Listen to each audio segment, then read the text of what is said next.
Welcome to the Learning Pines YouTube. We hope this video helps. You'll begin by preparing the phone, plug into power or confirm 50% battery, because updates can take time. Once done, make sure your essential data is backed up to cloud or PC so you can restore if needed. You must be on stable Wi-Fi to avoid partial downloads. Updates can be several hundred megabytes.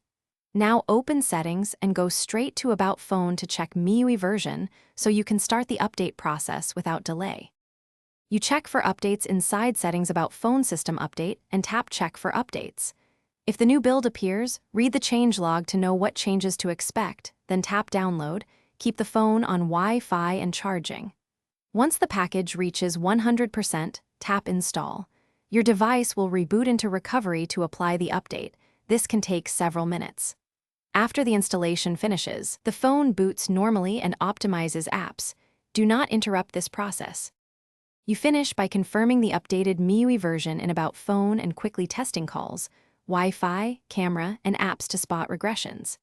If the device gets stuck or boots into a loop, try Recovery. Hold power plus volume up to access recovery and choose Wipe Cache first. This often resolves post-update slowdowns. If problems persist, restore your backup or reflash the stock ROM with My Flash on a PC. Use official ROM packages. Thanks for watching. Consider subscribing if we helped you.